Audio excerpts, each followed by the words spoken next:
O melhor conteúdo sobre cultura pop japonesa está no blog Sushi Pop. Matérias, análises e reviews sobre animes, tokusatsu, música, mangás e muito mais por Alê Nagado. Acesse www.blogsushipop.com. Olá pessoal, tudo bom? Aqui é o Alexandre Nagado do blog Sushi Pop e eu queria mostrar um item novo da minha biblioteca particular. Esse livro aqui, sobre o National Kid, que o meu amigo Barão Von Douglas gentilmente enviou para mim. Obrigado, Barão. Um livro do Marcos Anversa, sobre um dos seriados mais clássicos, mais icônicos que já passaram no Brasil na década de 60. Eu tenho uma ligação muito afetiva com a década de 60. Eu nasci em 71, mas muitas obras que eu gosto até hoje vêm dos anos 60. Né? Eu falei que eu tenho uma ligação afetiva com os anos 60 pelo lado da criatividade.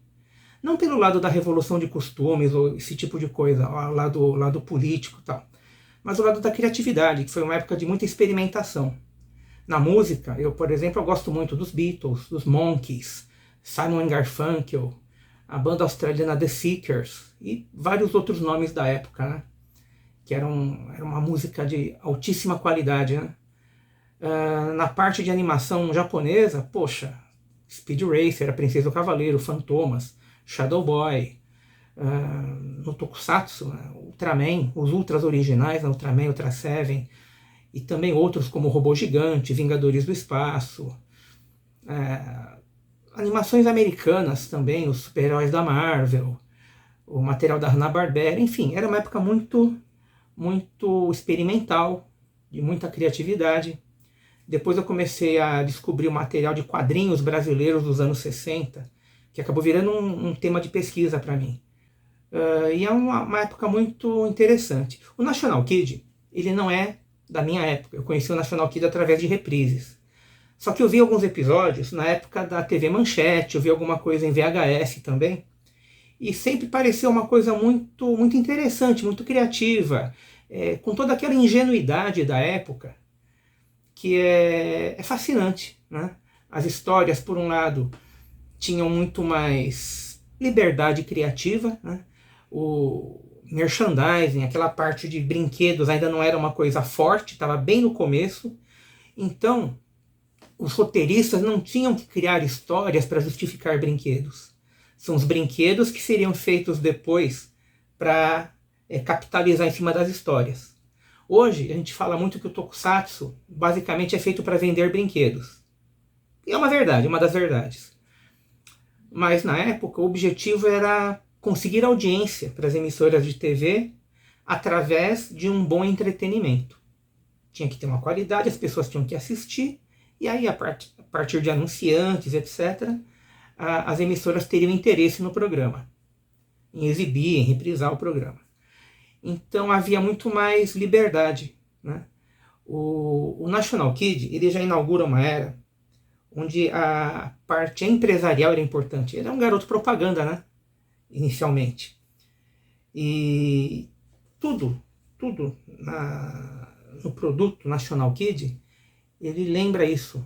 Ele evoca uma nostalgia até para quem não assistiu na época certa. Por quê? Porque ele lida com valores, com arquitetura, ele mostra tudo como eram cidades, né? No Japão, na época em que ele foi feito. Então é um registro histórico. E agora falando do livro, né? O livro eu já fiz uma leitura inspecional, fui ver o que tem em cada capítulo, fui dar uma olhada geral, eu li alguns trechos já. Já comecei a leitura a partir do início, mas eu fiz primeiro uma leitura inspecional para ver não só do que se trata, mas qual é a abordagem. E logo de cara eu percebi que tem um senso de organização muito grande. Isso aí eu prezo muito num livro que se propõe a desenvolver um tema. Há um senso de organização, há um respeito muito grande ao trabalho dos profissionais. Eu lembro de ter visto mais de uma vez jornalistas escrevendo que National Kid usava atores amadores, o que é um tremendo desrespeito, né? Todos eram atores de carreira, atores profissionais que eram pagos. Às vezes dá a impressão que era uma turma que se juntou para fazer uma filmagem no fundo do quintal, e não é isso. Era a Toei Company, né? Que já era um estúdio grande de cinema. Então, esse livro ele lança um olhar respeitoso. Eu vi que tem o currículo, os trabalhos principais de todos os atores principais do elenco, outros que participaram, dos diretores. Trata como um produto profissional, um produto de uma época, né? Isso aí é bem interessante. Tem também uma pesquisa sobre parte histórica, sobre as locações, os lugares, explicando o que são os lugares mostrados.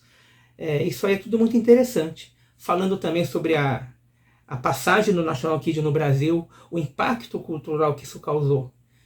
Então, mesmo antes de ter feito a leitura completa do livro, eu pude perceber esses detalhes. E são coisas que eu prezo muito numa obra literária, que é o que é um livro, né?